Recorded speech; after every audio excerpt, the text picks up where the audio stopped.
ফাহিম আছো ফাহিম?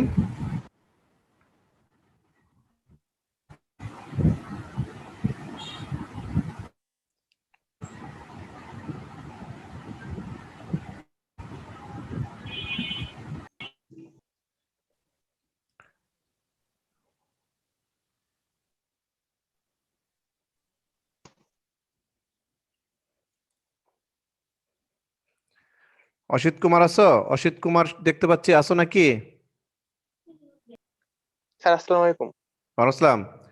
আচ্ছা, স্যার, তোমাদের তো মাত্র 17, 27 দেখতেছি না? আমার মনে হয় 5 মিনিট পরে শুরু করি নাকি? জি স্যার, একটু পরে শুরু করলে ভালো হয়। হ্যাঁ ঠিক আছে, আমি 40-এ শুরু করবো তাহলে, দেখলেন 33 বাজে, হ্যাঁ। ঠিক আছে স্যার। ওকে।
হুম, হুম,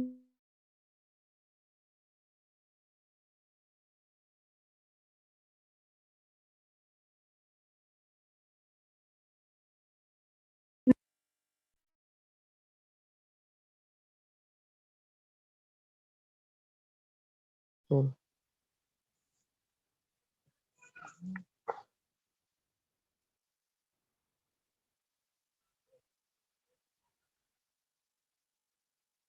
হুম,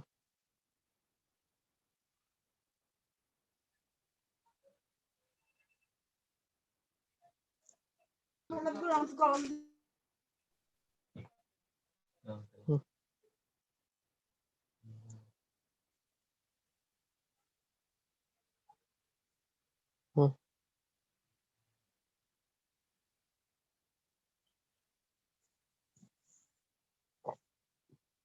হুম।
স্যার স্টার্ট করলে মনে হয় ভালো হয়।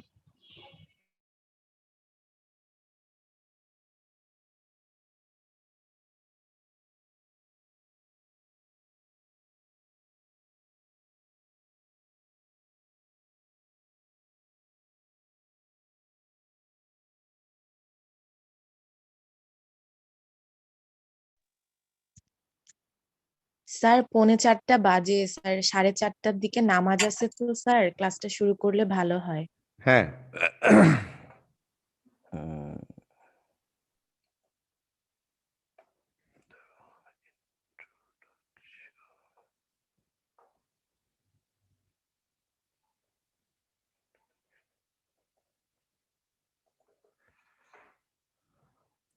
তোমরা কি কেউ ক্যাম্পাস থেকে ক্লাস করছো নাকি? ময়মনসিংহ থেকে ক্যাম্পাসের আশেপাশে থাকো, এরকম কেউ আছো নাকি যে ক্লাস করছো এখন?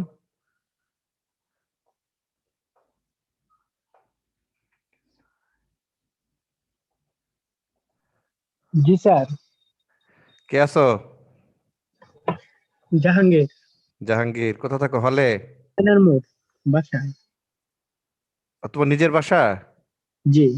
আচ্ছা, নিজের বাসা থাকলে তো কথা নাই আর কি, এমনিতে নিজেরা থাকো। আচ্ছা, এনিওয়ে, আমার মনে হয় আমরা ক্লাসটা শুরু করি।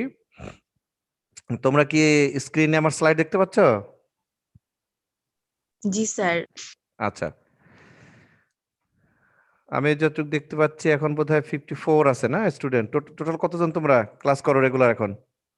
স্যার টোটাল 73, হ্যাঁ, 60 তা আপ ঠিক আছে। হয়। ক্লাস কতজন করো অ্যারাউন্ড প্রতিদিন? আপ অ্যারাউন্ড হয় স্যার 64, 65। 64, 5। আচ্ছা, তাহলে জি আজকে স্যার। 10 জনের মতো কম আছে। এনিওয়ে, আমরা এই সাবজেক্টটা, এটা হচ্ছে আমরা সংক্ষেপে বলে থাকি এস্টিমেশন আর কি। হ্যাঁ, তা এস্টিমেশন সাবজেক্টটা আমরা ইঞ্জিনিয়ারিং ম্যাটেরিয়ালস এর এস্টিমেশন করে থাকি। কোন একটা কনস্ট্রাকশন করতে গেলে সেই কনস্ট্রাকশনের ডিজাইন, এস্টিমেশন, এগুলো হচ্ছে কতগুলো ধাপ আছে আর কি। তো প্রথমে তোমরা ম্যাটেরিয়াল সম্পর্কে জেনেছো, এখন সেই ম্যাটেরিয়ালস গুলোর এস্টিমেশন মানে হচ্ছে হিসাব আর কি। তো কোন ম্যাটেরিয়ালটা কতটুকু আসলে প্রয়োজন হবে, তো এস্টিমেশনকে আমরা মূলত এখানে কিছু গদবাঁধা কথাবার্তা বলা আছে, তবে আমাদের নিজেদের মতো করে আসলে শিখতে হবে বা জানতে হবে, কারণ এগুলো তো আসলে তুমি সারা জীবন মুখস্থ করতে পারবে না।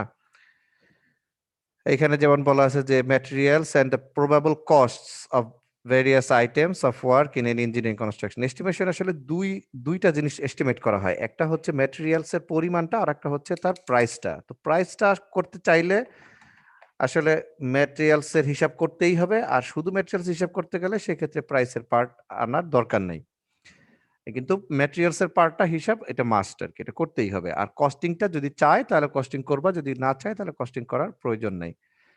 তো এস্টিমেশনটা আমরা মূল বলে থাকি যে এস্টিমেশনটা আসলে আমরা দুই ভাগে ভাগ করি, একটা হচ্ছে তোমার রাফ এস্টিমেট বা অ্যাপ্রক্সিমেট এস্টিমেশন, আর একটা হচ্ছে ডিটেইল এস্টিমেশন। হ্যাঁ, তা রাফ এস্টিমেশনটা কি? তা রাফ এস্টিমেশন হচ্ছে সাধারণত আমরা অভিজ্ঞতার ভিত্তিতে বা তাৎক্ষণিকভাবে কোন একটা এস্টিমেশন করে থাকি।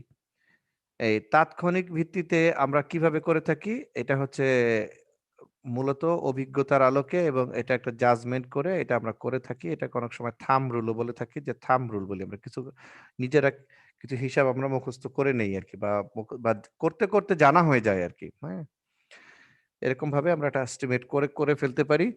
তা আর একটা হচ্ছে ডিটেইল এস্টিমেশন, যেটা হচ্ছে একদম এক্সাক্ট ক্যালকুলেশন থাকবে আর কি, যে কোন ধরনের ম্যাটেরিয়াল আসলে কতটুকু প্রয়োজন হবে, সেটার যে এস্টিমেশনটা, যেটা আমরা পেপার বেস করে থাকি, যে সময় নিয়ে যেটা করি, মেজারমেন্ট,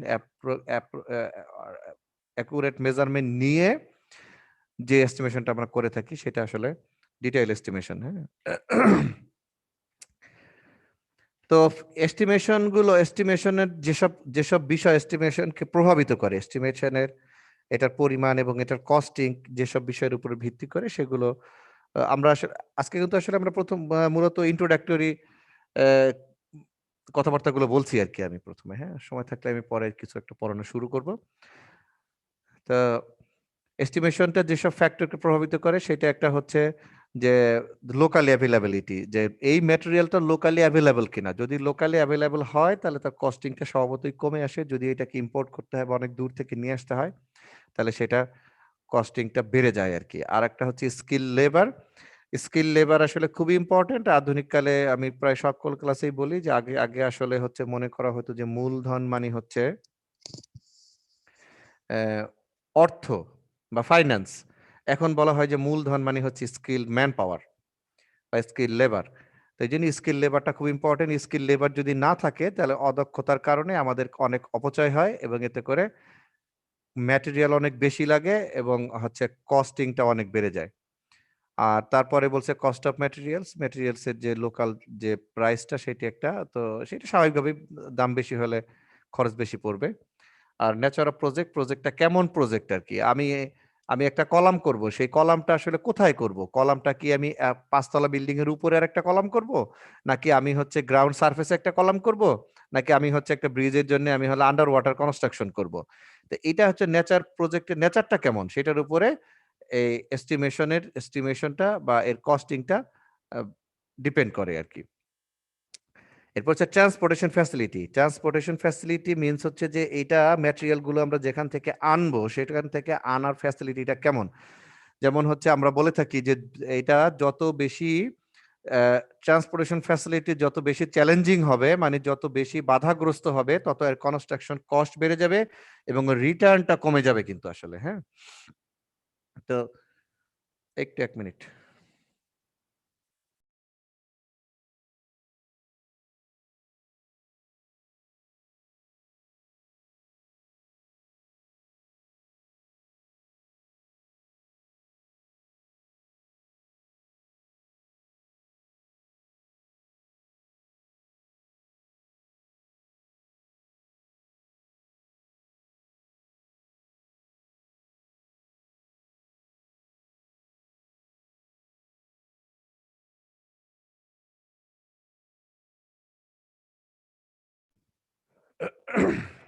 এনিওয়ে, এরপরটা হচ্ছে স্টোরেজ ফ্যাসিলিটি। স্টোরেজ ফ্যাসিলিটি হচ্ছে কনস্ট্রাকশন ম্যাটেরিয়ালস যে আমরা কিনবো, আমরা যদি একসাথে বেশি করে ম্যাটেরিয়াল কিনতে পারি সেক্ষেত্রে, যেমন আমি যদি একটা ৫ তলা বা ১০ তলা একটা বিল্ডিং করতে চাই, সেটির যদি আমি স্টিলটা যদি আমি মূল ফ্যাক্টরি থেকে কিনতে পারি, মূল তা একসাথে একটা বড় লটে যদি কিনতে পারি, তাহলে আমার কস্টিংটা অবশ্যই কম পড়বে। তবে সেক্ষেত্রে আমার এই ম্যাটেরিয়ালটা স্টোরেজের ফ্যাসিলিটি থাকতে হবে। কেন থাকতে হবে? আমি যদি এটা স্টোরেজটা যদি প্রপারলি না করতে পারি, হ্যাঁ, সেক্ষেত্রে আমার ম্যাটেরিয়ালটা কিন্তু নষ্ট হবে। আমার প্রাইস একটু কম পড়লো, কেজিতে আমি ৳২ সেভ করলাম বা আমি হচ্ছে ১ টনে ৳২,০০০ বা ৳২০,০০০ সেভ করলাম। পরবর্তীতে দেখা গেল যে আসলে মাল আমার ম্যাটেরিয়ালে অর্ধেক নষ্ট হয়ে গেল।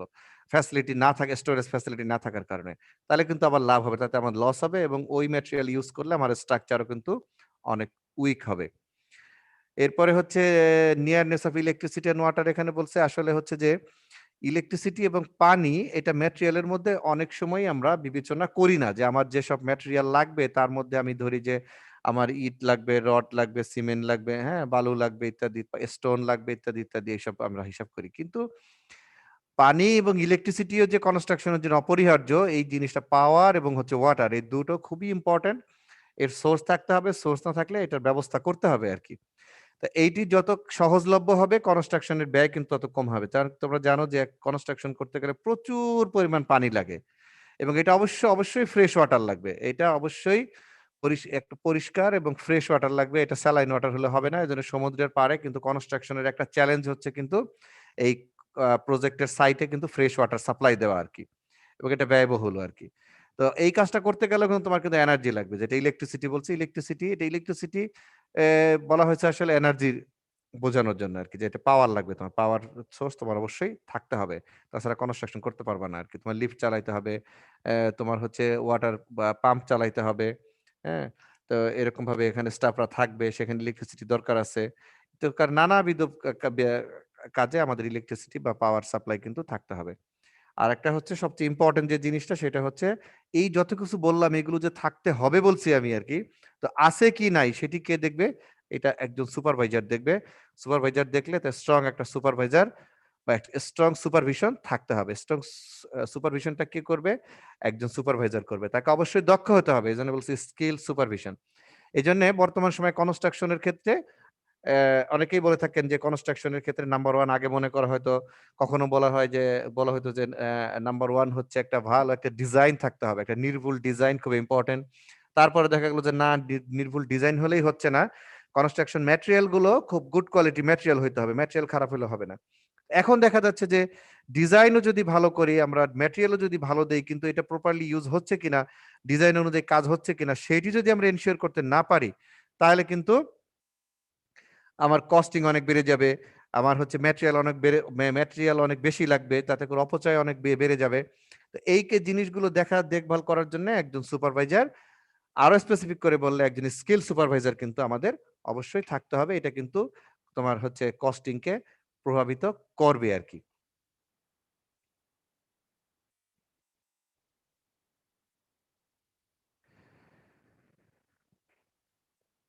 আর একটা হচ্ছে যে আমাদের দেশে আমরা যেসব ম্যাটেরিয়াল ব্যবহার করে থাকি এস্টিমেশনের সময়, সেই ম্যাটেরিয়ালগুলো সম্পর্কে একটু জানা থাকা দরকার। তা আমি কমন ম্যাটেরিয়াল দুই একটা সম্পর্কে একটু বলবো। যেমন হচ্ছে তোমার ১ নম্বরই যদি আমরা বলি যে ব্রিক আর কি, ব্রিক আমরা ব্যবহার করি। ব্রিক আমরা ২ ভাবে ব্যবহার করি। আমার কথা কি সবাই শুনতে পাচ্ছ? জি স্যার।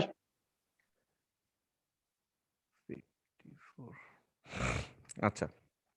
তা আমরা ব্রিকটা আমরা দুই ভাবে ব্যবহার করি। একটা হচ্ছে দেয়ালের গাঁথুনি হিসেবে আমরা দেয়ালের গাঁথুনির কাজে আমরা ব্রিক ব্যবহার করে থাকি, এটা ব্লক হিসেবে ব্যবহার করে থাকি। আর একটা হচ্ছে যে ইট ভেঙে বা পিকেট আমরা বলে থাকি আর কি, এটা ভেঙে আমরা হচ্ছে ব্রিক চিপস তৈরি করি, যেটাকে আমরা খোয়া বলি আর কি, খোয়াটা আমরা ব্যবহার করে থাকি। তা এই দুই ভাবে ব্রিকের ব্যবহার কিন্তু আসলে আছে আর কি। হ্যাঁ, তো এই যে আর ব্রিকের যে আমরা যে ব্রিক গুলো কিনি, এটা কিন্তু সারা বাংলাদেশে একই সাইজ, একটা সেম সাইজ, একটা ইউনিফর্মিটি বজায় রাখার জন্য সেম সাইজের ব্রিক ব্যবহার করা হয়। তো সেই সাইজটা কত, সেই সাইজটা একদম মুখস্থ করে ফেলতে হবে। হ্যাঁ, এইটা যেন একদম কখনো কোনো কনফিউশন না থাকে, এবং কোথাও যেন বলতে গেলে ১ সেকেন্ডে যত সময় আমার যাতে অতিরিক্ত ব্যয় না হয়। হ্যাঁ, ব্রিকের সাইজটা এমন ভাবে মনে রাখতে হবে। যদিও সরকার বলছে যে ২০২২ থেকে আস্তে আস্তে ব্রিক কিন্তু সরকার তুলে দিবে, বিশেষ করে গভর্নমেন্টের কনস্ট্রাকশনের কাজে।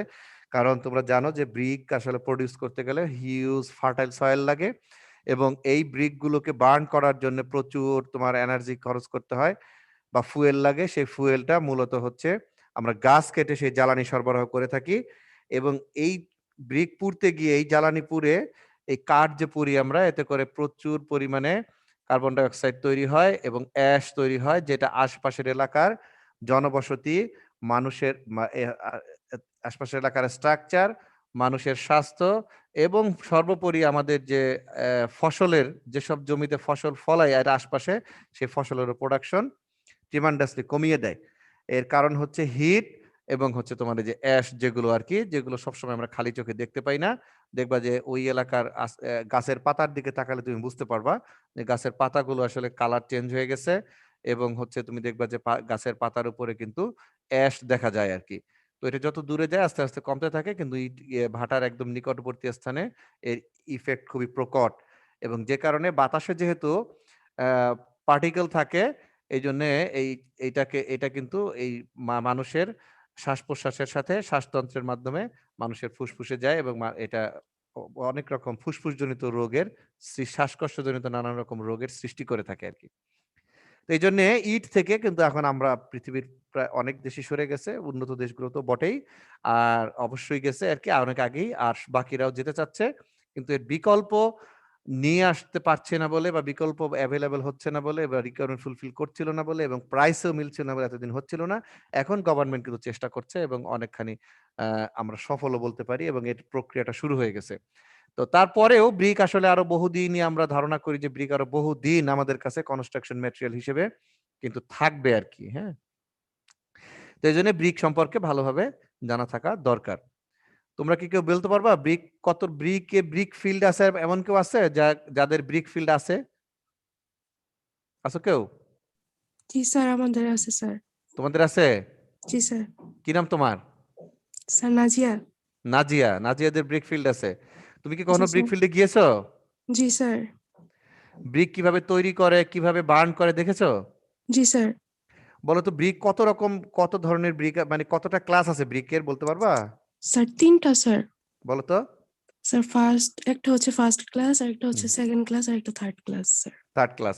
তোমাদের ভাটায় কি 3 ধরনের ইটি বিক্রি হয়? জি স্যার। আর আর আর কোনো ইট আছে? স্যার আরেকটা হচ্ছে যেগুলো হচ্ছে স্যার নষ্ট হয়ে যায়, ওগুলো তো আলাদা করে ফেলে স্যার। সেগুলো তো ভাঙা ভাঙা ইট বলতেছো নাকি? জি স্যার, জি স্যার।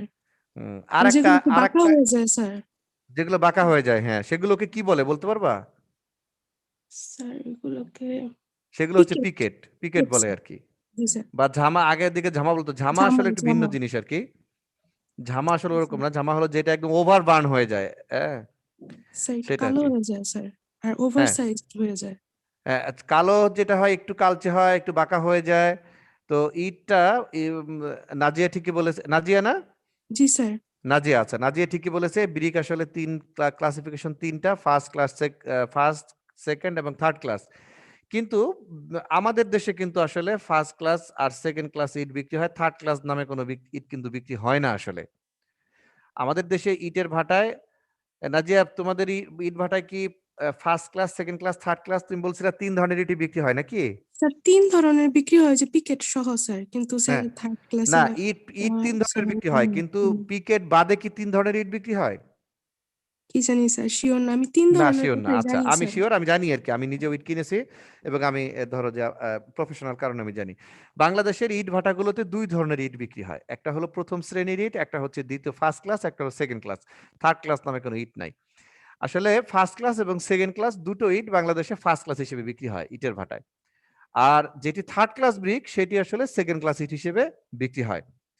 তো এখন first class, second class, third class এটা আমরা চিনব কিভাবে এবং এর পার্থক্যটা কি সেটি আমাদের প্রথমত জানতে হবে। আমরা যখন প্র্যাকটিক্যাল করব তখন ইনশাআল্লাহ আমরা দেখতে পারবো। বা তোমরা তো ম্যাটেরিয়ালস করে ফেলেছো না? স্যার প্র্যাকটিক্যাল ক্লাসগুলো তো হয় নাই স্যার। হয়নি, আচ্ছা আচ্ছা, তোমাদের এটা তো গত সেমিস্টারে ছিল। আচ্ছা, জি স্যার। তো first class, second class, third class, 3 ক্লাসের ব্রিকের মধ্যে ফার্স্ট আর সেকেন্ড ক্লাসের ভালো করে খেয়াল করতে হবে। এটি ভাইবার এবং চাকরির জন্য একটা ইম্পর্টেন্ট প্রশ্ন। আর যেহেতু সামনে চাকরি বাকরি আছে, তোমরা পাওয়ার আশা করতে পারো, সুতরাং এখন থেকে খুঁটিনাটি জিনিসগুলো ভালো করে শিখে রাখতে হবে, মনে রাখতে হবে এবং খাতায় লিখে রাখতে হবে। হ্যাঁ, ক্লাস করার সময় খাতা রাখতে হবে। আর আরেকটা মাঝখানে আমি একটা অ্যানাউন্সমেন্ট দিয়ে রাখি, সেটি হচ্ছে যে আজকে যেহেতু প্রথম ক্লাস, নেক্সট ক্লাস থেকে অবশ্যই খাতা, কলম এবং ক্যালকুলেটর 3টি জিনিস রাখতে হবে। আমি মাঝে মাঝে অঙ্ক করতে দিব, করে আবার সময় সময় ছবি তুলেও দিতে বলবো। তা আশা করি তোমরা সেটি পারবে। এবং আমি কিন্তু ওই যে লিস্ট দেখে দেখে এক একজন করে জিজ্ঞেস করি তার রেজাল্ট কত হয়েছে। তো সুতরাং এটি করতে গেলে, না হলে এটা আসলে এস্টিমেশন টোটালি হিসাব হিসেব নিকাশের সাবজেক্ট। তো এই থিওরি যা দেখতেছো, আমি যা বলতেছি আর কি, হিসাব নিকাশ ছাড়া এটা আজকেই শেষ আর কি, এরপরে আর এরকম থাকবে না, শুধুই ক্যালকুলেশন। তো এইটা ধরো অনলাইনে, আসলে অনলাইন ক্লাসরুম ছাড়াও অনলাইন ক্লাস করানো যায়, ক্লাসরুম লাগে দরকার। সেরকম ক্লাসরুম আসলে আমরা যেহেতু আগে থেকে অভ্যস্ত ছিলাম না, আমাদের এরকম ফ্যাসিলিটি গড়ে ওঠেনি, যে কারণে আমরা আসলে হঠাৎ করে ওরকম ফ্যাসিলিটি আমরা দিতে পারছি না। তো তারপরেও যেহেতু পড়াশোনা এগিয়ে নিতে হবে, এই জন্য আমরা অনলাইনে ক্লাস করছি। কিন্তু অনলাইনে আসলে আমরা যদি পার্টিসিপেট না করি সবাই, তাহলে এটা আসলে ফ্রুটফুল হবে না। তো এই জন্য সবাইকে এই জিনিসগুলো হাতে রাখতে হবে। এনিওয়ে, তো আমি যদি একটুখানি, তোমরা ইঞ্জিনিয়ারিং ম্যাটেরিয়ালস পড়েছো, ব্রিক পড়েছো, তোমরা, আমার ধারণা তোমরা ব্রিক পড়েছো। তোমরা কি কেউ বলতে পারবা ফার্স্ট ক্লাস আর সেকেন্ড ক্লাস ব্রিক এর মধ্যে কি পার্থক্য আছে?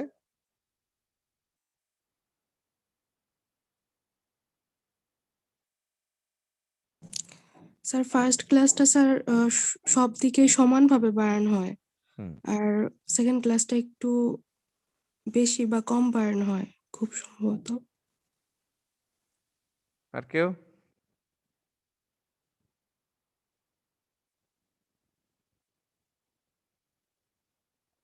স্যার ফার্স্ট ক্লাস দুইটাই মানে একে অপরকে দিয়ে বাড়ি দেয়, তাহলে একটা মেটালিক সাউন্ড আসে। হুম। সেকেন্ড ক্লাসের ক্ষেত্রে ওই সাউন্ডটা ক্লিয়ার আসে না।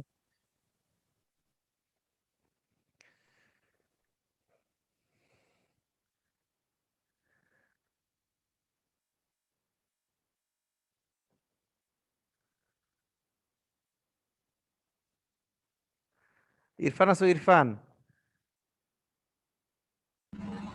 জি স্যার। হ্যাঁ, ইরফান বলো, ফার্স্ট ক্লাস আর সেকেন্ড ক্লাস ব্রিকের মধ্যে পার্থক্য কি বলো?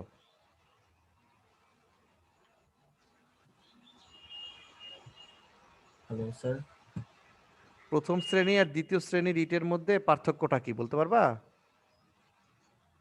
স্যার বলতে পারতেছি না। বলতে পারছো না?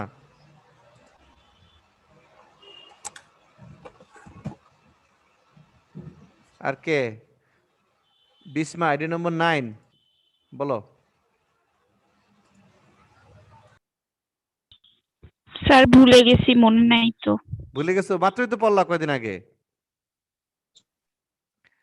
ইঞ্জিনিয়ারিং ম্যাটেরিয়ালস পড়ছো না কয়েকদিন আগে? জি স্যার। ভুলে গেছো? তাহলে কে বলবে? জি কে বলতে স্যার। পারবা না? কেউ কি বলতে পারবা, কনফিডেন্টলি বলতে পারবা যে প্রথম শ্রেণীর আর দ্বিতীয় শ্রেণীর ইটের মধ্যে পার্থক্যটা কি? স্যার প্রথম শ্রেণী ইটকে স্যার 6 ফিট উপর থেকে যদি টি ভাবে ফেলে দেওয়া হয় তাহলে স্যার ভাঙবে না। দ্বিতীয় শ্রেণী ইট স্যার 2 ঘন্টা হয়ে যাবে। দ্বিতীয় শ্রেণীর ইট ভেঙে যাবে? হ্যাঁ, জি স্যার। আচ্ছা। আর প্রথম শ্রেণীর ইট হচ্ছে ইউনিফর্ম সাইজ, মানে কালার সবকিছু ইউনিফর্ম থাকে। আর সেকেন্ড ক্লাস শ্রেণীতে হচ্ছে মানে ইরেগুলার সাইজ, শেপ। আর শক্তি কোনটার বেশি কোনটার কম?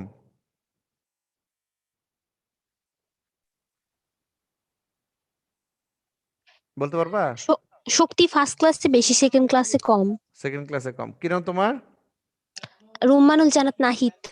নাহিদ, আচ্ছা। জি। হ্যাঁ, নাহিদ সবার চেয়ে ভালো উত্তর দিয়েছে, তবে একটু কমপ্লিট হয়নি। আমি আমার মনে হয় বলি, ভালো করে খেয়াল করতে হবে। হ্যাঁ, এটি আসলে খুব ইম্পর্টেন্ট একটা কোশ্চেন। ইট নিজের চাকরি না করলেও নিজেকে গেলেও ইট কিনতে যাইতে হবে আর কি। হ্যাঁ, ঘরবাড়ি করতে গেলে, আর চাকরি করতে গেলে তো লাগবেই। Anyway, first class, second class, third class ইটের আমরা 3টা ক্লাসিফিকেশন করে থাকি। যদিও এটা ম্যাটেরিয়ালসে তোমরা আশা করি পড়েছো, হয়তো ভুলে গেছো আর কি। নাহিদ যেটা বলেছে ঠিকই বলেছে। ফার্স্ট ক্লাস আর সেকেন্ড ক্লাসের ইটের মধ্যে তেমন কোনো পার্থক্য নাই। বিধায় ফার্স্ট ক্লাস আর সেকেন্ড ক্লাস ইট বাংলাদেশের ব্রিক ফিল্ডগুলোতে বা ইট ভাটাগুলোতে ফার্স্ট ক্লাস ইট হিসেবে বিক্রি হয়। তো পার্থক্য নাই, তাহলে আমরা কেন ফার্স্ট ক্লাস সেকেন্ড ক্লাস বলছি? ফার্স্ট ক্লাস আর সেকেন্ড ক্লাস ব্রিকের শক্তি একই, সেম। শক্তির ক্ষেত্রে কোনো পার্থক্য নাই। বলছি এই কারণে, বলছি যে ফার্স্ট ক্লাস আর সেকেন্ড ক্লাস ব্রিকের যে size and shapes, first class ব্রিকের সাইজ অ্যান্ড শেপ একদম পারফেক্ট থাকে, অবিকৃত থাকে। আর তবে দ্বিতীয় শ্রেণীর ইটের সাইজ শেপটা একটু বিকৃত থাকতে পারে। হ্যাঁ, একটু ক্র্যাক থাকতে পারে, একটু বাঁকা থাকতে পারে। এরকম যদি হয় তখন সেটাকে আমরা দ্বিতীয় শ্রেণীর ইট বলি। আর তৃতীয় শ্রেণীর ইট কোনটা? তৃতীয় শ্রেণীর ইট হচ্ছে যে ইটটা বার্ন হয়নি, প্রপারলি বার্ন হয়নি, এবং যার শক্তি ইটের স্ট্যান্ডার্ড শক্তির চাইতে কম, প্রথম দ্বিতীয় শ্রেণীর ইটের চাইতে শক্তিটা কম, তাকে আমরা তৃতীয় শ্রেণীর ইট বলি। এই তৃতীয় শ্রেণীর ইটটাকেই মূলত ইট ভাটাগুলোতে দ্বিতীয় শ্রেণীর ইট বলা হয়ে থাকে। এগুলো আসলে দ্বিতীয় শ্রেণীর ইট না, এটা আসলে তৃতীয় শ্রেণীর ইট। তো তাহলে প্রথম ফার্স্ট ক্লাস এবং সেকেন্ড ক্লাস ব্রিকের মধ্যে পার্থক্য, শক্তিতে কি পার্থক্য আছে? কোনো পার্থক্য নাই। ফার্স্ট ক্লাস আর সেকেন্ড ক্লাস ইটের শক্তি একই, তবে থার্ড ক্লাস ইটের শক্তি কম। ফার্স্ট ক্লাস আর সেকেন্ড ক্লাস ইটের পার্থক্য হচ্ছে আকৃতিতে আর কি। আর ঠিক আছে। আর থার্ড ক্লাস ইটের, থার্ড ক্লাস ব্রিকের হচ্ছে তোমার কালার ভিন্ন হয়, তারপর এটা ওই যে মেটালিক সাউন্ড দেয় না, এর শক্তি কম হয়। এগুলো হওয়ার কারণ কি? এগুলো হওয়ার কারণ হচ্ছে এটা প্রপারলি বার্ন না হওয়া।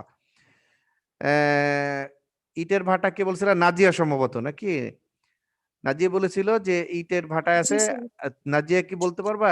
ইট যে বার্ন করে, ইটের বার্ন করলে ইটের যখন ইটটা কিন্তু আবার কুল করতে হয়, ঠান্ডা করতে হয়, আগুন নেভানোর পরে বা বন্ধ, আগুন জ্বালানি দেয়া বন্ধ করার পরে, জ্বালানি না দিলে আস্তে আস্তে এমনিতে আগুন বন্ধ হয়ে যায়। তো এটা বন্ধ করার পর এটাকে ঠান্ডা করতে হয়। ইটগুলো প্রথমে অনেক গরম থাকে, নাকি? জি স্যার। নাজিয়া দেখছো ইট যে গরম থাকে? স্যার পুরানো দেখছি, আর পরের পুরানো দেখছো, তারপরে দেখো নাই? পুরানো যখন হুম, ইটটা স্যার। যখন বের করে পাজা থেকে বা কিল থেকে বা চুলা থেকে, যেটাই বলি আমরা, সেখান থেকে যখন বের করে। নাজিয়ার বাসা কোথায়? স্যার ময়মনসিং। ময়মনসিং কোথায়? স্যার ক্যান্টনমেন্টের ওইদিকে। ক্যান্টনমেন্টের দিকে। ও ফাইন। তাইলে তোমরা যারা আছো কয়জন আছো? 52, 54, 60 জন নাকি? তারা নাজিয়ারদের ইট ভাটা একদিন গিয়ে দেখে নিবা। আমরা সবাই মিলে একদিন যাব, তুমি বিশ্ববিদ্যালয় খুললে ইনশাল্লাহ একদিন নাজিয়াদের ইট ভাটা দেখতে যাব আমরা, ইনশাল্লাহ স্যার। ইনশাল্লাহ। হ্যাঁ, গিয়ে দেখবো। আচ্ছা, ইট যখন পোড়ায় ইটটাকে কিন্তু স্ট্যাক করে রাখে আর কি, স্ট্যাক মানে সাজিয়ে রাখে আর কি, কাঁচা ইটটাকে। হ্যাঁ, কাঁচা মানে হচ্ছে তোমার সান ড্রাই করার পরে। তো এরপর এখানে জ্বালানি দেয়, জ্বালানি দিলে জ্বালানির যত কাছাকাছি ইটটা বেশি পুড়ে আর কি। যেমন এই জন্যে সাজিয়ে পাজা করে রাখলে বা এটা স্ট্যাক করে রাখলে নিচের দিকের ইটটা একটু বেশি পুড়ে এবং আগুনের কাছাকাছি যারা থাকে সেই ইটগুলো একটু বেশি পুড়ে, আগুনের যে সোর্স যেখানে জ্বালানিটা দেওয়া হয়, আর দূরের গুলো স্বভাবত একটু কম পুড়ে। আর মাঝামাঝি জায়গায় যেগুলো থাকে সেগুলো মাঝামাঝি পড়ে, মিডিয়াম পুড়ে বা আদর্শভাবে পুড়ে আর কি। এই জন্যে কাছাকাছি যে জ্বালানির যে বা আগুনের ফায়ার সোর্সের কাছাকাছি যে ব্রিক গুলো থাকে সেগুলো বেশি পুড়ে, এগুলো ঝামা বা পিকেট হয়ে যায় আর কি। এটা ওভার বার্ন হয়ে যায়, ওভার বার্ন হয়ে এটা অনেক বেশি হার্ডি হয়ে যায়, শক্তি বেশি থাকে আর কি। তা এটা আর হচ্ছে যেটা মাঝামাঝি পুড়ে সেটা হলো প্রথম শ্রেণী বা দ্বিতীয় শ্রেণীর ইট হয়। আর তৃতীয় শ্রেণী কোনটা হয়? তৃতীয় শ্রেণীর ইট হয় হচ্ছে যে ইটটা কম বার্ন হয়, সেই ইটটা হচ্ছে তৃতীয় শ্রেণীর ইট হয়। তো এটা হচ্ছে দূরত্বর কারণে আর কি, যে হাইট হিটের থেকে যত বেশি দূরে যেটা থাকে বা বেশি হাইটে যেটা থাকে সেটা হচ্ছে তোমার তৃতীয় শ্রেণীর ইট হয়। এখন কেউ কি বলতে পারবা যে first class, second class, third class? First class একটা ইটের দাম যদি, একটা ইটের দাম কত বলতে পারবা? না যে বলতে পারবা একটা ইটের দাম কত এখন? স্যার, বলতে তবে পারবা না? এক ট্রাক যে তারা করে এক ট্রিপ, ওইটা হচ্ছে স্যার 17,000 বা 18,000 এরকম। আচ্ছা, এক ট্রাক ইটের দাম 17,000 হলে এখন কথা হলো ট্রাকটা কত বড়? অনেক সাইজের ট্রাক আছে না? জি স্যার। অনেক সাইজের ট্রাক আছে। তো অন্য কারো ধারণা আছে একটা ইটের দাম কত বর্তমানে বাজারে? 6 থেকে 7 টাকা। 6 থেকে 7 টাকা। আর কেউ? 10 টাকা স্যার 9 থেকে স্যার 10 টাকা। 9 থেকে 10 টাকা 10 টাকা 12 টাকা 7 থেকে 8 টাকা। 7 থেকে 11 8 থেকে স্যার 13 আমাদের টাকা। বাসায় স্যার কনস্ট্রাকশনের কাজ হচ্ছে, তো স্যার হুম। পার ইট 9 থেকে 10 টাকা করে পড়ছে। Good, very good. 9 থেকে 10 টাকাই হচ্ছে আসলে এই মুহূর্তে সঠিক প্রাইস। তবে কোথাও কোথাও 8 টাকা 8.5 টাকাও আছে আর কি। হ্যাঁ, তা আমরা 10 টাকার উপরে সাধারণত নাই ইট আর কি। 10 টাকা হলেও সেটাও বেশি ভালো প্রাইস আর কি। এটা সিজন, যখন সিজন মিন্স ড্রাই সিজনে যখন কনস্ট্রাকশনের কাজ বেশি হয় তখন হচ্ছে 10 টাকা পর্যন্ত চলে যায়। এখনো পর্যন্ত 10 টাকার বেশি আমরা শুনিনি আর কি, সাধারণ ইট যেগুলো সেগুলো আর কি। তো এখন ফার্স্ট ক্লাস একটা ইটের দাম যদি 10 টাকা হয়, যদি ধরি যে ম্যাক্সিমাম 10 টাকা হয়, তাহলে সেকেন্ড ক্লাস একটা ইটের দাম কত আর থার্ড ক্লাসের একটা ইটের দাম কত বলতে পারবা? আর পিকেটেড ইটের দাম কত বলতে পারবা? কোনটার আমি জানতে চাচ্ছি যে কোন ক্লাসের ইটের দাম ফার্স্ট ক্লাসের সাথে তুলনা করলে বেশি বা কম, সেটি তোমরা জানো কিনা? কেউ কি জানো ফার্স্ট ক্লাস ইটের যে দাম তার চাইতে অন্য ক্লাসগুলোর দাম কম না বেশি? কম স্যার। কোনটার কম? Sir second class third class সবগুলারই তো কম। আর পিকেটের? স্যার ক্রিকেটেরটা জানি না। জানো না? পিকেটের দাম কত কেউ জানো, যেটা দিয়ে খোয়া তৈরি করে?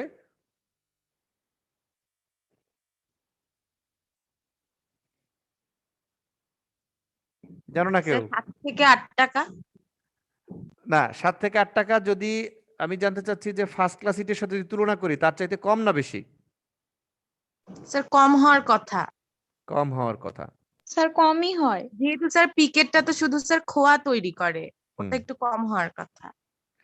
হ্যাঁ, তাই সবার ধারণা আসলে এমনই থাকে ইট নিজে কেনার আগ পর্যন্ত, যে পিকেটের দাম আসলে কমই থাকে। তোমাদের কে বলছো যে কমই হওয়ার কথা? কি নাম তোমার ভাই?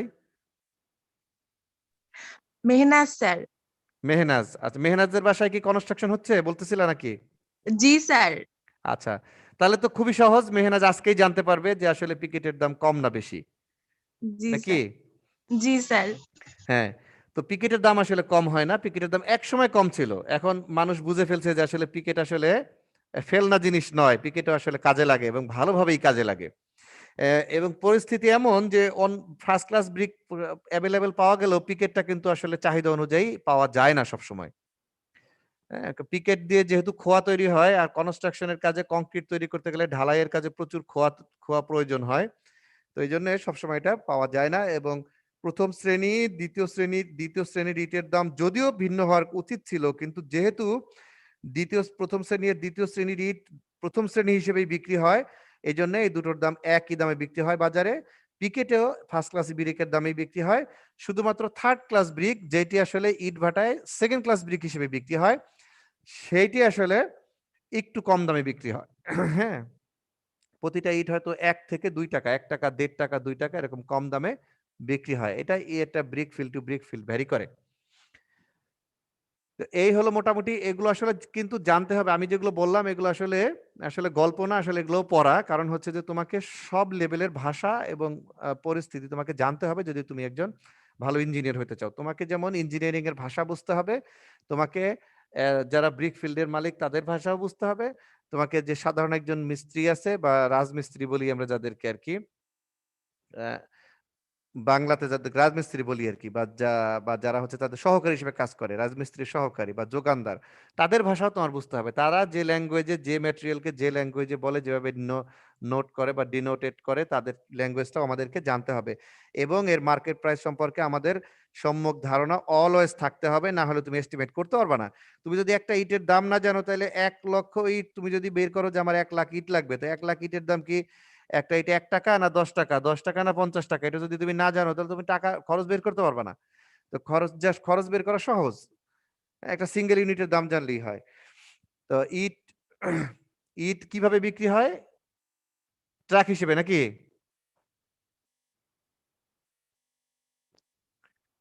জি স্যার স্যার, এক ট্রিপ হিসেবে বিক্রি হয়।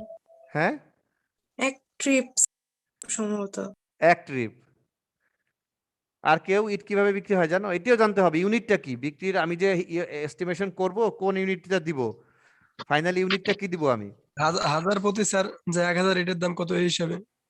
এই হিসেবে বিক্রি পরিমাণ হয়। স্যার, হ্যাঁ, পরিমাণ মানে ইটের পরিমাণ সেই পরিমাণটা কি? কয়শো সেটা কি সংখ্যা, না সেটা কিউবিক ফিট, কিউবিক সংখ্যা মিটার? স্যার, সংখ্যা হ্যাঁ, সংখ্যা স্যার। সংখ্যা। হ্যাঁ, ইট হচ্ছে সংখ্যা হিসেবে বিক্রি হয়। ইট সংখ্যা হিসেবে বিক্রি হয়। আসলে ইট যে বলেছে ট্রাক হিসেবে বা ট্রিপ হিসেবে বিক্রি হয়, সেটিও ঠিক আছে, কিন্তু সেই ট্রিপের ট্রাকের সাইজটা জানতে হবে। ট্রাকের সাইজটা না জানলে তো আসলে বোঝা যাবে না। কারণ ছোট ট্রাকও আছে, মাঝারি ট্রাক আছে, বড় ট্রাকও আছে। এখন তুমি কোন ট্রাক দিয়ে নিবা? তুমি বললা যে 1 ট্রাক দিবেন আমাকে, তো কেউ যদি বলে যে আচ্ছা 1 ট্রাক ইটের দাম 20,000 টাকা, সে ছোট ট্রাক নিয়ে আসতে পারে। আবার কেউ যদি বলে যে 1 ট্রাক ইটের দাম 5,000 টাকা, তা সে আবার আরো বড় ট্রাক নিয়ে আসতে পারে। তো এজন্য ট্র্যাকের সাইজ জানতে হবে। তো সে সবচাইতে ভালো হচ্ছে ইট আমরা যেভাবে এস্টিমেট করব, আমরা সংখ্যা হিসেবে করব, নাম্বার কতটা ইটের সংখ্যা হিসেবে আমরা ইট কিনবো, বা হিসাব করব। যেহেতু ইটের সংখ্যা হিসেবে বিক্রি হয়, এজন্য আমরা সংখ্যা হিসেবে হিসাবটা ফাইনালি করব। তা ইটের সংখ্যা হিসেবে যেহেতু বিক্রি হয়, নাজিয়াদের যেহেতু ইটের ভাটা আছে, নাজিয়াকে আমরা জিজ্ঞেস না করি, অন্যরা কি বলতে পারবা যে ব্রিক ফিল্ডের মালিকরা, সেক্ষেত্রে ইটের তো একটা স্ট্যান্ডার্ড সাইজ আছে, সে আচ্ছা সাইজটা কত? সাইজটা হচ্ছে, দেখো স্ক্রিনে অলরেডি আছে অনেকক্ষণ যাবতী, 9.5 ইঞ্চি, 5.5, 4.5 ইঞ্চি আর 3.25 ইঞ্চি। কত কত? 9.5, 4.5, 3.25, 2.75 ইঞ্চ। এটা মনে থাকতে হবে, এটা সবসময় মনে থাকতে হবে আর কি। 9.5, 4.5, 2.75। কেন এই সাইজটা? এই সাইজটা কে ঠিক করছে? এই সাইজটা ঠিক করে বাংলাদেশের অথরিটি হচ্ছে পিডব্লিউডি বা পাবলিক ওয়ার্ক ডিপার্টমেন্ট, বাংলায় বলে গণপূর্ত অধিদপ্তর। তারা এটা ঠিক করে দেয়। হ্যাঁ, তো এটা ঠিক করে রাখছে। এটা কিভাবে ঠিক করছে? এটা হচ্ছে আর্থসামাজিক অবস্থার উপরে ভিত্তি করে এই সাইজটা নির্ধারণ করে থাকে, যে এই দেশের মানুষের আর্থসামাজিক অবস্থা কেমন, তারা আসলে কত প্রস্থের বাড়ি বানাবে, বা সাধারণত কতটুকু দরকার হয়, কি কি কাজে ব্যবহার করবে ইট। হ্যাঁ, তো সেটা বেশি, যদি প্রস্থ বেশি হয় তাহলে তার কস্টিং বেশি হবে, তারা তো কতটুকু কস্ট বিয়ার করতে পারবে, এইসব বিষয়ের উপর ভিত্তি করে ইটের সাইজটা নির্ধারণ করা হয়েছে। তো কনস্ট্রাকশনের ক্ষেত্রে ওয়ার্কিং কন্ডিশনে এর সাইজ কত হয়? এর সাইজ হয় 10 ইঞ্চ, 5 ইঞ্চ, 3 ইঞ্চ। কেন হয়, কিভাবে হয়? কারণ হচ্ছে যে এর উপরে প্লাস্টার দিতে হয়, নাকি মর্টার ইউজ করতে হয়। মর্টার দিয়ে ইটের গাঁথনির সময় মর্টার ইউজ করতে হয়, ইটটাকে গাঁথতে মর্টার ব্যবহার হয়।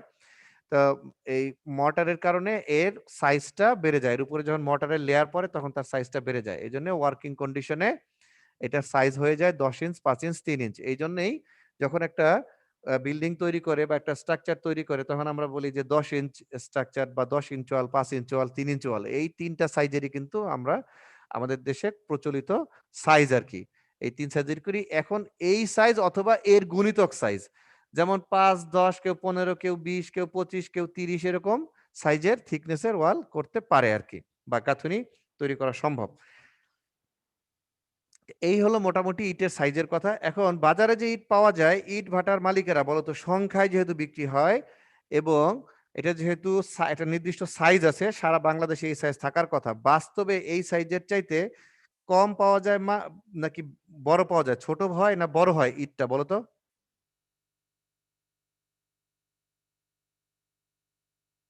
স্যার একটু ছোট হয় কারণ ওটা তো ফর্মার মাপ স্যার।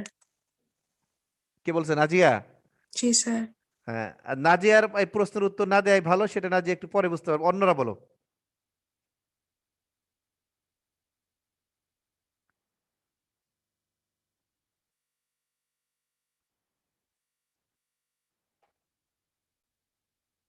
অন্য কেউ বলতে পারবা? ইউনুস, ইউনুস আছে নাকি? জি স্যার।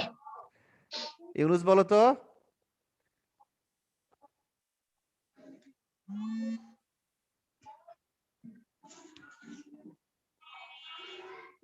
বলতে পারবা ইউনুস? স্যার আমি কোশ্চেন নেই স্যার। কোশ্চেন বুঝো নাই? কোশ্চেন শুনো নাই? শুনলে বুঝতে পারতা। কোশ্চেন হচ্ছে যে আমরা ব্রিক কিনি সংখ্যা হিসেবে, ব্রিক কিনি এবং ব্রিকের একটা নির্দিষ্ট সাইজ আছে। এই কিন্তু বাজারে এই নির্দিষ্ট সাইজটা সাধারণত পাওয়া যায় না। তো যদি নির্দিষ্ট সাইজের না পাওয়া যায় তাহলে তার চেয়ে ছোট বা বড় পাওয়া যায়। এখন নরমালি কি এটা ছোট পাওয়া যায় না বড় পাওয়া যায়? স্যার ছোট হইতে পারে কেন স্যার? ছোট ছোট কেন পাওয়া যায়? কেন ছোট তৈরি করে ব্রিক ফিল্ডের মালিকরা? স্যার হয়তো বা স্যার মানে আমার যখন মাটি দিয়ে যখন তৈরি করা হয় তখন একটা ফর্ম আপ করে, কিন্তু আস্তে আস্তে তো স্যার ওটাকে সান সানরাই করে তারপরে আবার অনেক কিছু হইতে হইতে আর কি স্যার কারণ সংকুচিত তো হয় স্যার যখন তাপটা পায়। হ্যাঁ। আর কেউ? সাদিয়া? সাদিয়া আইডি নাম্বার 39 নাকি? 39, হ্যাঁ বলো সাদিয়া, বলো তো। জি স্যার। বাজারে ইটটা কি স্ট্যান্ডার্ড সাইজের চেয়ে ছোট পাওয়া যায় না বড় পাওয়া যায়? স্যার মনে হয় ছোট হয়। কেন সেটা? স্যার আমার মনে হয় যে ব্রিক ফিল্ডের মালিকের তো লস হবে যদি বড় বানাই। হ্যাঁ, কেন লস হবে? ম্যাটেরিয়াল বেশি লাগবে। ম্যাটেরিয়াল বেশি লাগবে। জি স্যার। হ্যাঁ, কি বলছো? ফারহানা নাকি? জি স্যার ইমো। ইমু, আচ্ছা ইমু, হ্যাঁ হ্যাঁ ইমু যেটা বলেছে, ইমু ঠিকই বলেছে। বাজারে আসলে স্ট্যান্ডার্ড সাইজের চাইতে নরমালি ছোট সাইজের ইটই বেশি পাওয়া যায়। এর কারণটা হচ্ছে ইট যেহেতু সংখ্যায় বিক্রি হয়, সুতরাং সামান্য একটু ছোট হলেও তুমি তো তাকে টাকা কম দিতে পারবে না। তুমি তো তাতে করে কি আমাদের কি লাভ হয় না লস হয়? আমাদের লস হয়। আমাদের লস হয় কেন? কনস্ট্রাকশনের ক্ষেত্রে যেহেতু সাইজটা ছোট থাকে, সুতরাং এটার সংখ্যায় বেশি ইট লাগে তখন আমার। আস্তে আস্তে একটু একটু কম পড়তে একসময় অনেকখানি জায়গা কম পড়ে যায়। তো ওই সংখ্যা, ওই জায়গাটা ফিল আপ করার জন্য আবার আমাকে বেশি সংখ্যক ইট কিনতে হয়। একইভাবে আমরা যদি এখন রডের কথা বলি, স্টিলের কথা যদি বলি, হ্যাঁ, স্টিলটা কি করতে হয়? আমরা কনস্ট্রাকশন নরমাল ম্যাটেরিয়ালের মধ্যে স্টিলেরও একটা নির্দিষ্ট সাইজ আছে। স্টিল আমরা কিভাবে কিনি? স্টিল আমরা কিনি হচ্ছে ওজন। স্টিল কিনতে গেলে দোকানে যদি রড কিনতে যাও তাহলে দুটো জিনিস বলতে হবে। একটা হচ্ছে রডের সাইজ কত, আর একটা হচ্ছে তুমি কি পরিমাণ নিতে চাও। পরিমাণটা হচ্ছে ওজন। আমরা ওজনে স্টিল বা রড আমরা কিনে থাকি। হ্যাঁ, তো সাইজটা কি? সাইজ হচ্ছে তার ডায়ামিটার। কত ডায়ামিটারের কতটুকু ওজন, কত টন রড তুমি কিনবা বা কত কেজি রড তুমি কিনবা, সেটি দোকানদারকে বলতে হয়। এটা কি তোমরা জানো? জি স্যার। আচ্ছা, এখন বলো তো যে রডের ক্ষেত্রে রডও বাজারে স্ট্যান্ডার্ড সাইজের চাইতে কিছুটা কম বেশি পাওয়া যায়। অধিকাংশ ক্ষেত্রে এটা কি কম থাকবে না বেশি থাকে?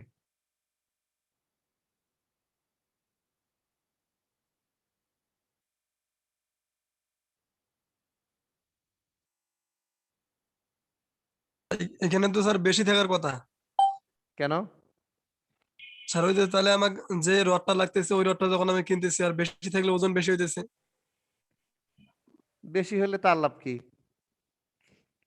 কাছ থেকে যখন আমি কিনতেছি তখন তো দেখা যাচ্ছে আমি যদি 5 ফিট একটা রড কিনি, তো 5 ফিটের যদি একটু ওজন বেশি হয় তাহলে তো স্যার যে বিক্রি করতেছে তার লাভ। হ্যাঁ, ভেরি গুড। এটাই হচ্ছে পয়েন্ট আসলে যখন রডের ম্যানুফ্যাকচারার যারা তারা আবার সাইজটা ছোট দেয় না কেন? ছোট দেয় না কারণ সে তো শুধু সাইজ মেপে বিক্রি করে না, সে মূলত টাকা নেয় হচ্ছে ওজন মেপে।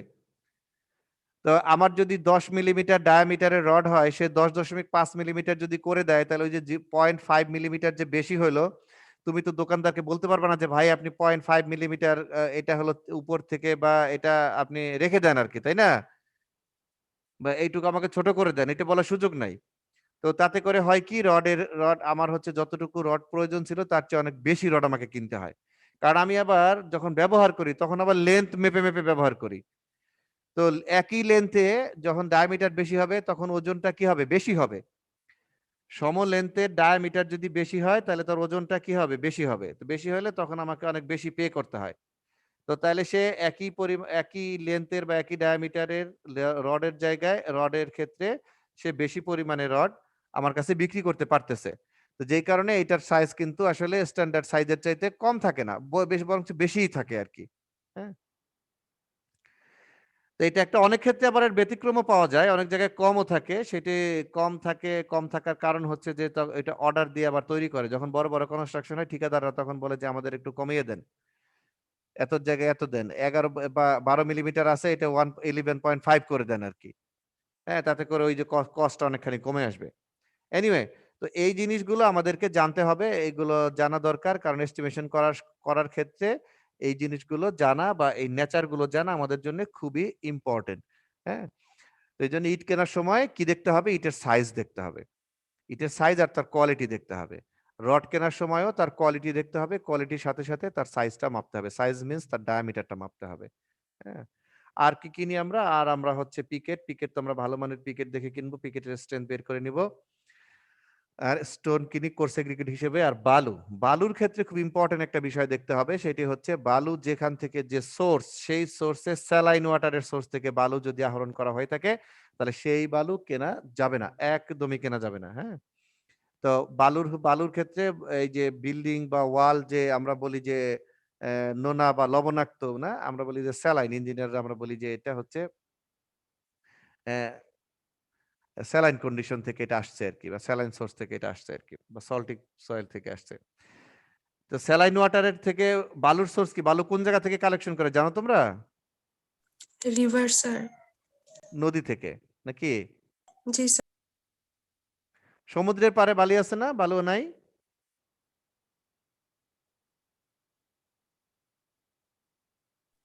সমুদ্রের পাড়ে জি কি সমুদ্রে কি জি বালু স্যার, আছে না আছে নাই? স্যার, আছে হ্যাঁ, স্যার, আছে স্যার। আছে আছে। জি কিন্তু স্যার। সমুদ্রের বালু আমরা ব্যবহার করি না। সমুদ্রে তো হিউজ বালু, এত খোরাখুরি করার দরকার নাই, শুধু তুললেই হবে, সবই বালু। কিন্তু তারপর সেটা ওটা ইউজ তো করি না স্যার কেন? কারণ সমুদ্রের পানিটা স্যালাইন, হচ্ছে লবণাক্ত, স্যালাইন ওয়াটার। হ্যাঁ, স্যালাইন ওয়াটার স্যার। হ্যাঁ, স্যালাইন ওয়াটারের সোর্স থেকে আমরা বালু নিতে চাই না। এটা একটা। আর বালু হচ্ছে, আমরা বালুর সাইজ অনুযায়ী, তোমরা জানো যে বালুর যে সাইজ আছে, সাইজ সম্পর্কে তোমাদের অলরেডি ধারণা আছে, কারণ তোমরা ম্যাটেরিয়ালস পড়েছো, fine sand, medium sand, coarse sand. এই ধারণাগুলো এস্টিমেশনের ক্ষেত্রে লাগবে। এজন্য আমি প্রথম দিন এগুলো বলে নিলাম আর কি একটু। হ্যাঁ, আর কিছু নির্ধারিত কিছু হিসাব আছে আমাদের, এই হিসাবগুলো মনে থাকলে তোমরা হচ্ছে ভালোভাবে কাজ করতে পারবা। যেমন হচ্ছে কিছু কিছু হিসাব, যে ১০০ ঘনফুট ইটের কাজ যদি করতে চায়, যেমন যাদের কার বাসার কাজ যেন হচ্ছে বলছিলা?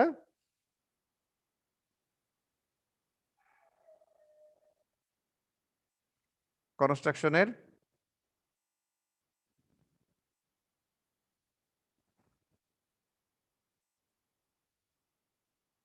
সে কি নাই নাকি অনলাইনে এখন?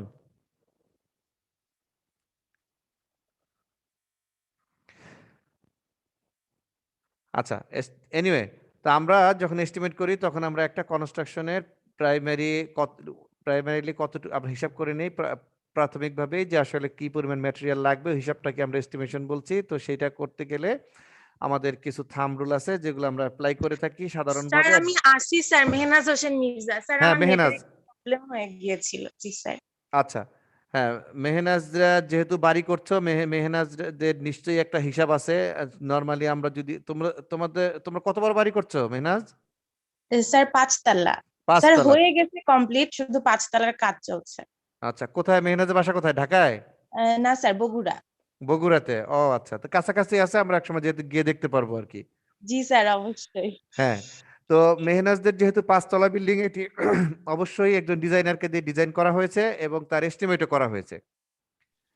তো জি স্যার। এরপরে মেহনাজ যদি চায় আজকে, মেহনাজ আজকে হিসাব করে বের করে ফেলতে পারবে। তোমরা কি নতুন বাসায় উঠে গেছো? জি স্যার। আচ্ছা, তো নতুন বাসায় উঠে গেলে তুমি যে রুমে বসে এখন কথা বলছো, এই রুমের তোমার চারদিকের যে দেয়াল আছে, এই দেয়ালে কতগুলো ইট আছে, তুমি এই ক্লাসের পরে তুমি এই 20 মিনিটের মধ্যেই হিসাব করে বের করে ফেলতে পারবা। জি স্যার। বুঝতে পারছো? 10 থেকে 20 মিনিট কিভাবে করব? তা আমরা বলি যে 100 ঘনফুট ইটের কাজ বা ব্রিক ওয়ার্ক বা ইটের গাঁথুনি যদি হয় 100 ঘনফুট, কিভাবে? ধরো আমরা একটা দেয়ালের লেন্থ মাপবো, লম্বা কতখানি, আর ওই দেয়ালটার হাইটটা হচ্ছে ওই দেয়ালের প্রস্থ, এটা মাপবো। তাহলে আমি এটা যদি ফিটে যদি মাপি, তাহলে 2টা ফিট, একটা ফিটের সাথে আর একটা ফিট গুণ করলে কি হবে? স্কয়ার ফিট নাকি? জি স্যার। আর হচ্ছে থিকনেস হচ্ছে দেয়ালের থিকনেস। দেয়াল হচ্ছে 5, নরমালি আমরা রেসিডেন্সিয়াল বিল্ডিং এ 5 ইঞ্চ বা 10 ইঞ্চ থিকনেস করি আর কি দেয়ালের পুরুত্ব। তা এইটা, এই পুরুত্ব 5 বা 10 ইঞ্চি যাই হোক, এটা দিয়ে যদি 5 ইঞ্চ দিয়ে যদি আমরা গুণ করি ওই আগের স্কয়ার ফিটকে, তাহলে ঘনফিট পাওয়া যাবে। তো 5 ইঞ্চ যদি হয় তাহলে 5/12 করতে হবে। হ্যাঁ, 5/12 কেন করতে হবে? কারণ ফিটের সাথে ইঞ্চ গুণ করা যাবে না, এটাকেও ফিটে কনভার্ট করে দেন করতে হবে নাকি? জি স্যার। তো এটা হলে 3টা মিলে ঘনফুট পাওয়া যাবে। তো ঘনফিট হলে প্রতি এরকম কত ঘনফিট হলো সেটি দেখে আমরা একটা ঐকিক নিয়মে করতে পারবো যে 100 ঘনফিটের জন্য 100 সিএফটির জন্য কতগুলো ইট লাগে? 1200 100 ঘনফিট ব্রিকের গাঁথুনির জন্য প্রতি 100-র জন্য লাগে হচ্ছে 1200। তাহলে প্রতি 1 ঘনফিটের জন্য লাগে হচ্ছে 12টা। এইভাবে যত ঘনফিট কাজ হবে, ধরো একটা রুমের, একটা কক্ষের স্ট্যান্ডার্ড হাইট থাকে কত, কেউ বলতে পারবা? একটা রেসিডেন্সিয়াল বিল্ডিং এর হাইট কত ফ্লোর থেকে ছাদ পর্যন্ত? 10 ফিট স্যার। 10 ফিট। তাহলে আমি যদি বলি যে একটা রুমের একটা ওয়ালের সাইজ, একটা ওয়ালের লেন্থ হচ্ছে 12 ফিট, আর হাইট আমরা মোটামুটি জানি যে 10 ফিটই হবে, তাহলে 12 গুণন 10 120 স্কয়ার ফিট। আর তার সাথে থিকনেস যদি আমরা 5 ইঞ্চ গুণ করি না, বা 10 ইঞ্চ যাই বলি আমরা কেন, তো 5 করলে 5/12 করতে হবে, 5/12 করতে হবে এটাকে ইঞ্চকে ফিটে কনভার্ট করার জন্য। এরপরে এটাকে যদি আমরা গুণ করি হচ্ছে কত? 120 না, 12 10 120, 120 দিয়ে করলে 49.99, মানে 50 ঘনফিট হবে আর কি। তো 50 ঘনফিট বা 50 সিএফটি, 50 সিএফটিতে কতগুলো ইট লাগবে বলো? 600টা। 600টা ইট লাগবে। তো সহজ, এটা বের করতে কি সময় লাগবে তোমাদের? এখন নিজের রুমের ইটের হিসাব বের করা যাবে না খুব দ্রুত? জি স্যার। বের করা যাবে। মেহনাজ বের করে ফেলবা আজকে কতগুলো ইট লাগছে তোমার, তারপরে তুমি হিসাব নিবা। তোমাদের যেহেতু বাড়ির কনস্ট্রাকশন হচ্ছে, তুমি হিসাব করে ফেলবা যে তোমার কতগুলো দেয়াল আছে, এই দেয়ালে কতগুলো ইট লাগছে আর কতগুলো খরচ হয়েছে, দেখবা যে কাছাকাছি গেছে কিনা, অপচয় হয়েছে কিনা। হ্যাঁ, জি আর স্যার। এখানে আরেকটু বলে দেই যে এই কনস্ট্রাকশন করতে গেলে কিছু কিছু লস হয় আমাদের। হ্যাঁ, যেমন কোথাও কোথাও দেয়ালের সাইড মেলানোর জন্য, হ্যাঁ, ইটটা ভাঙতে হয় না? জি স্যার। ভাঙতে হয়, এটা কনস্ট্রাকশনের পার্ট, এটা থাকবেই আর কি। এইটি কিন্তু এই যে 100 সিএফটির যে 1200 ব্রিক লাগে, এর মধ্যে কিন্তু এটা ধরা আছে, এটা ধরেই হিসাব করা আছে।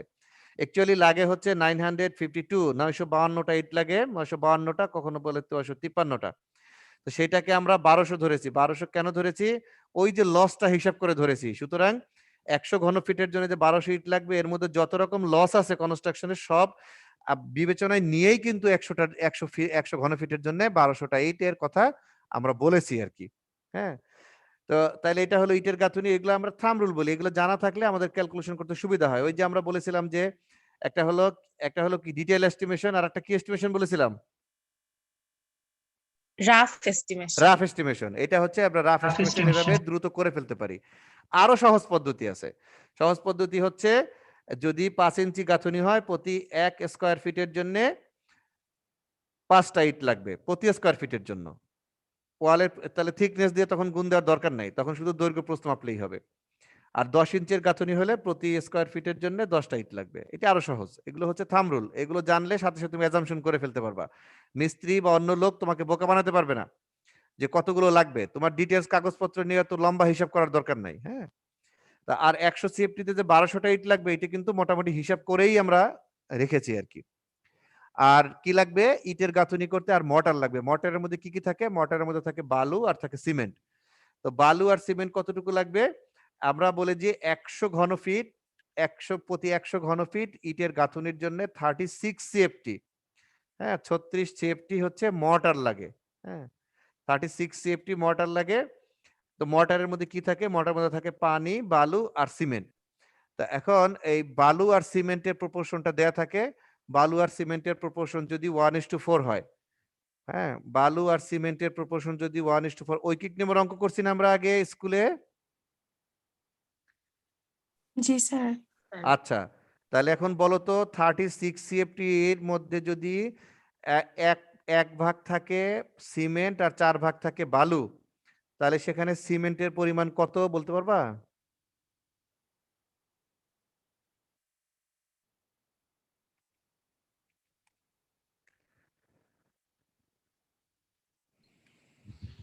আরেকবার বলেন একটু স্যার।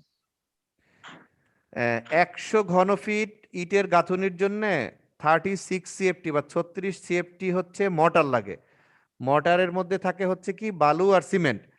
তো এই বালু আর সিমেন্টের যে মিক্সিং প্রপোর্শন সেটি যদি 1:4 হয়, তার মানে যদি 1 ভাগ সিমেন্ট থাকে তাহলে 4 ভাগ থাকে বালু, এমন প্রপোর্শনে যদি আমরা মর্টার তৈরি করি তাহলে এখানে এই 36 সিএফটির মধ্যে সিমেন্টের পরিমাণ কত? 9 সিএফটি নাকি? 9 সিএফটি। 9 সিএফটি। 9 সিএফটি। কিভাবে বলো তো? কিভাবে করছো? 1:4 না স্যার, তাহলে 4 ভাগের 1 ভাগ 4 7.2 স্যার। হ্যাঁ কত বলো? কত বলছো? কে বলছো বলো? 7.2। 7.2। কেন 7.2?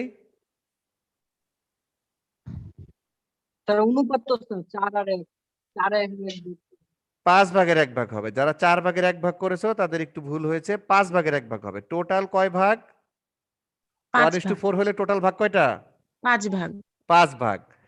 1 ভাগ সিমেন্ট, 4 ভাগ বালু, তাহলে দুইটা যোগ করে টোটাল হচ্ছে 5 ভাগ। এই 5 এর মধ্যে 1 হচ্ছে সিমেন্ট, 4 হচ্ছে বালু, তাহলে 5 দিয়ে ভাগ করতে হবে। তা 5 দিয়ে ভাগ করলে তাহলে আমরা 7.2 সিএফটি আমরা পেলাম কি? সিমেন্ট।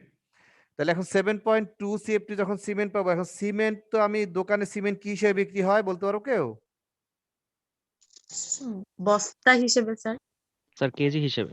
কেজি হিসেবে স্যার। কেজি হিসেবে কে বলছো? একজনের নাম বলো।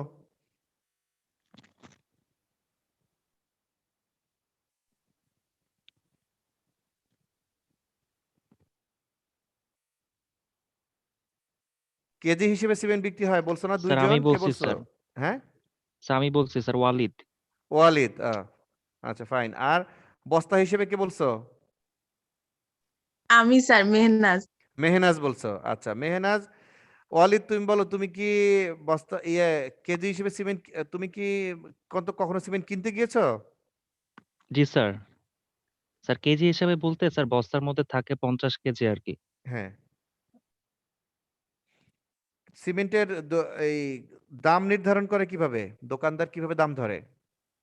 স্যার কেজি হিসেবে স্যার। কেজি হিসেবে। আমি যদি 52 কেজি তাহলে ধরো 50 কেজি বস্তার দাম হচ্ছে 500 টাকা। জি স্যার। আমি 52 কেজি সিমেন্ট আমার দরকার, জি স্যার। তাহলে তার দাম হবে কত? দাম হবে 1000 টাকা। হ্যাঁ স্যার 1000। স্যার 550 টাকা। 600 টাকা স্যার। 600। 1000 টাকা। 1000 কে বলছে? স্যার 1000 হবে। 7000 সাজ্জাদ কেন 1000 হবে? স্যার। আর যে 2 কেজি লাগবে এটা তো স্যার আর 2 কেজি ভাঙে দিবে না, আর একটা 50 কেজি নিতে হবে। আর একটা 50 কেজি নিতে হবে। Very good. হ্যাঁ প্রথমত মেহনাজ ঠিক বলেছে। মেহনাজ কি সিমেন্ট কিনতে গিয়েছিল নাকি কখনো? স্যার কিনতে যায়নি, কিন্তু স্যার ওই যে ভ্যানে করে যখন দিয়ে যায় আব্বু আম্মুকে বলতে শুনছি যে 5 বস্তা বা 10 বস্তা 5 এরকম। বস্তা বা 10 বস্তা সিমেন্ট এসেছে। Very good. সিমেন্ট বিক্রি হয় বস্তা হিসেবে দোকানে। সিমেন্টের প্রতিটা একজন বলে ফেলেছে 1 ব্যাগ সিমেন্টে কত কেজি থাকে? 50 কেজি থাকে।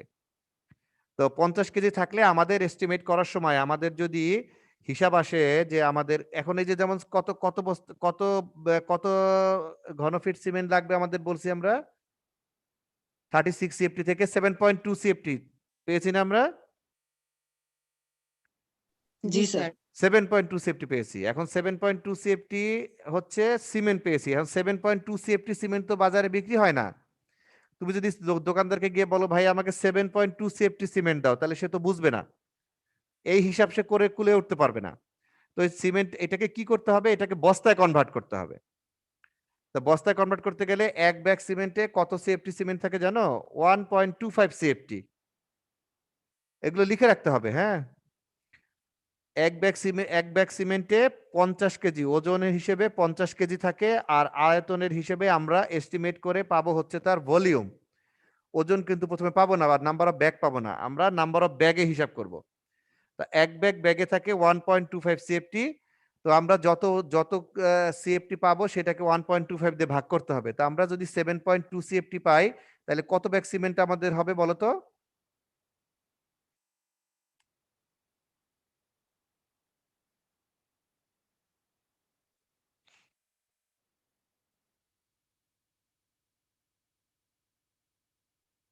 ছয় ব্যাগ। 6 ব্যাগ কি পুরাই 6 ব্যাগ হয়েছে? না স্যার 5 ব্যাগ আর কিছু লাগতো আর কি, 6 ব্যাগ হবে লাগবে আর কি। হ্যাঁ, 5 ব্যাগ আর কতটুকু হয়েছে? 0.76। তো 5.76 আমরা নর্মালি জানি যে যদি দশমিকের পরে 0.5 বা তার চেয়ে বেশি হয় তাহলে আমরা সেটা নেক্সট ইন্টিজার নাম্বারে কনভার্ট করি নাকি? বলো বলো। আচ্ছা যাও প্লিজ, আমি ক্লাস শেষ করে দেবো এখনই।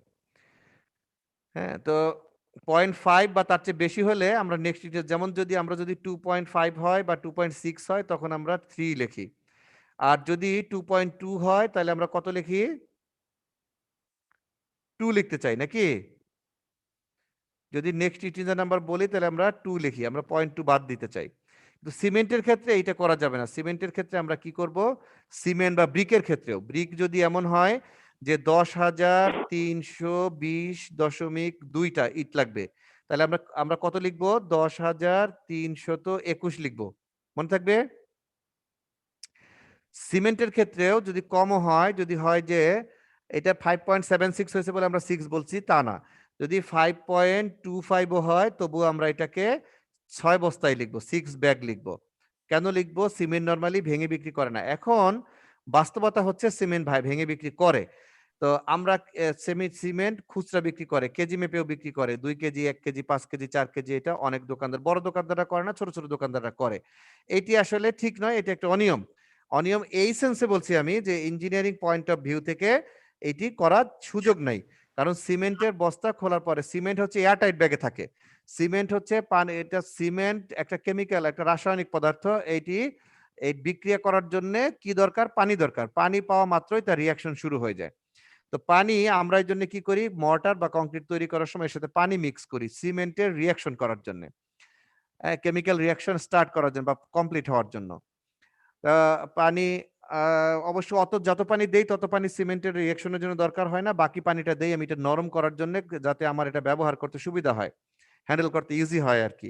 ওয়ার্কাবিলিটি বলি আমরা এটাকে, ওয়ার্কাবিলিটি বাড়ানোর জন্য। হ্যাঁ, তো সিমেন্ট তাহলে খুলে বিক্রি করছে, সেটি আমরা কেন কিনবো না? কারণ সিমেন্ট যখন খুলবে তখন সে পানি আমি ওর মধ্যে ঢেলে না দিলেও বাতাসের মধ্যে যে জলীয় বাষ্প আছে সেটি হচ্ছে সে এটা যদি বাতাসের সংস্পর্শে আসে তাহলে বাতাস থেকে জলীয় বাষ্প সে অ্যাবজর্ব করে তার কেমিক্যাল রিয়াকশন শুরু হয়ে যাবে। আস্তে আস্তে তার কালার চেঞ্জ হতে থাকবে এবং তার কর্মক্ষমতা কমে যাবে। এবং যদি এভাবে খোলা যদি আমি রেখে দিই একসময় দেখবো জমাট বেঁধে যাবে আর কি। হ্যাঁ, তো এই জন্য আমরা খোলা সিমেন্ট কখনো কিনবো না, খোলা সিমেন্ট কিনবো না, সিমেন্ট খুলে ফেলে রাখবো না। আর সিমেন্ট আমরা কখনো বেশি স্টোর করবো না। আমরা ম্যাক্সিমাম 1 সপ্তাহ বা 2 সপ্তাহের বেশি সিমেন্ট আমরা রাখতে চাইবো না। আর সিমেন্ট রাখার সময় অবশ্যই খেয়াল করতে হবে যাতে সিমেন্টের বস্তাগুলো সাবধানে রাখতে হবে, যাতে কোনোভাবেই এটা ছিদ্র না হয়, ক্ষতিগ্রস্ত না হয়, এয়ার টাইট কন্ডিশন যাতে নষ্ট না হয়, এবং সিমেন্ট যাতে কোনো মতেই বাতাস ঢুকতে না পারে, এবং যাতে এটি যাতে কোল্ড একদমই মানে ফ্লোরে রেখে দিলেও কিন্তু এটি কিন্তু ফ্লোর থেকে যে ঠান্ডা যে এটার যে এটার সিমেন্টের বস্তা যদি কোল্ড কন্ডিশনে থাকে তাহলে এটা জমে যেতে পারে আর কি, হ্যাঁ।